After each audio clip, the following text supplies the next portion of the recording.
What is going on, guys? My name is Chaotic and welcome back to another Grand Theft Auto 5 video here on my channel. Now the topic of this video is going to be the new PFISTER COMET Retro Custom, and there are in fact many things about this car that you may not know or have spotted as of yet. But in case you didn't know, this vehicle is flawed in so many different ways.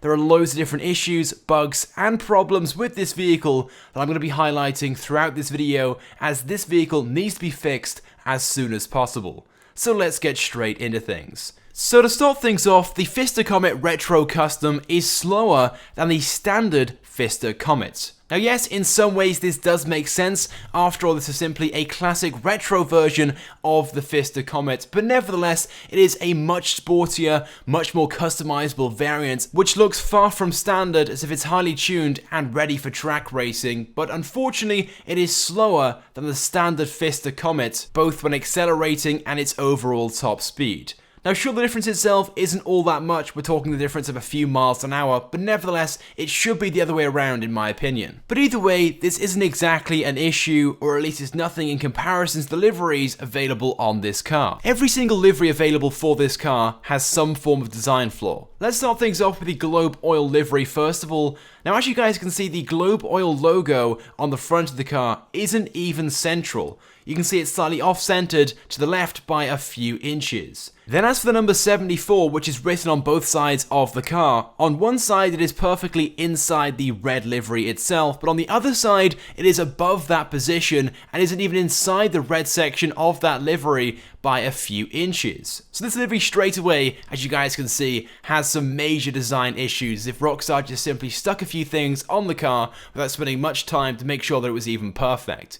Moving on to the next livery, the Fruit Performance one. Again, you guys can see this one has a few issues in the terms of the logos. The Fruit logo is actually covered up by other logos on the car, which just makes it seem like Rockstar stuck a few logos on this car without spending much time to make sure they're even positioned perfectly. Moving on to the Wing Wang livery. Now from the front of the car you probably wouldn't notice anything, but going around the back and you'll notice straight away the red lines do not match up. For some reason, the red line on the back of the car is flipped around. So it's going in the same direction on both the hood and on the roof, but for some reason the pattern has slightly changed and flipped around at the back of the car. Then as for the Retro Racer livery, now this one isn't too bad apart from the fact there are numerous competitors supposedly sponsoring the same car. So for example, the OP Gas logo and the Xero Gas logo are both featured on this car. And I'm sure I don't have to tell you guys how wrong that is. In real life, you won't have two separate companies who are competing together sponsoring the same vehicle. So again, it just feels like Rockstar have slapped on any logo without really thinking about the positioning or what they're doing when making it, as if it was a last-minute job. Then moving on to the MindMac livery, same again, they have placed the number 44 badge over the top of the MindMac logo on one side, but not the other. Which again doesn't make sense, it's as if Rockstar, like I just said, have just made these liveries last minute without really thinking too much into the positioning of the logos themselves. And it's pretty much a very similar situation with the last four liveries, the Auto Exotic, the Tension livery, the Xero Gas, and the 80s Gamer. You guys can see it, all four of these liveries, there are different items or logos being placed over other logos, which just doesn't make sense. But it really does seem that Rockstar haven't put much time into their designs, and that's why they're so flawed. But hopefully in a future update, Rockstar will fix all of these issues with all the liveries. Anyway, but moving on to another issue also involving the liveries, this being that Rockstar has been using colors recently in the liveries which you cannot match up in the respray option. So for example, with the Xero Gas livery, it uses a very light blue, and straight away you might have assumed, like myself, that it's simply either light blue or ultra blue, which is available in the respray option. However, there are no colors available in the respray option which actually matches up with this light blue. And it's not just this livery, many of the other liveries as well, like the Exorbo one, but there are also other cars as well, like the Truffade Nero, which also has liveries available for it, which there aren't any colors in the respray option to match the livery colors. And the only thing you can really do about this if you want to match up the colors is to figure out what the RGB of the color is and then set it as your crew color, which isn't the easiest thing in the world to do. But then moving on to the missing customization option to change your license plate for the vehicle. Now, as I'm sure you guys may have spotted already, if you go into any custom shop and try to change the plate on this vehicle, there is no option whatsoever in the customization menu.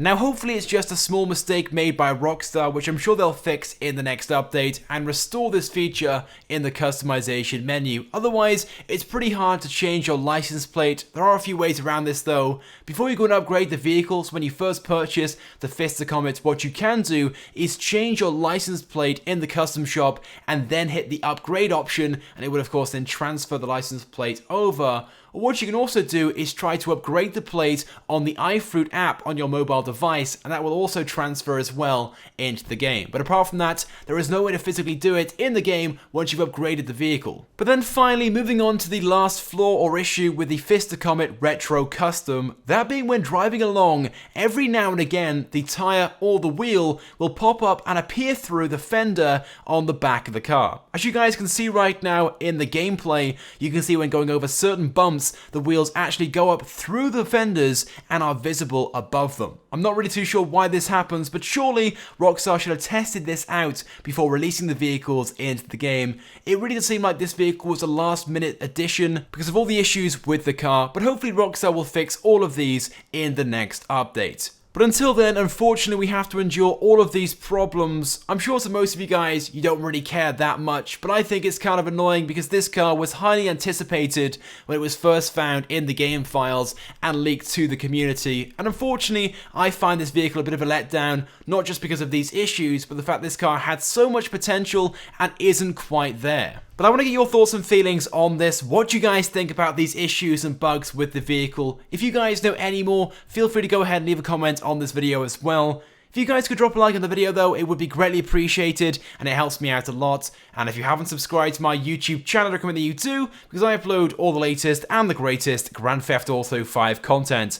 So as always guys, thank you for watching, and I will see you guys next time.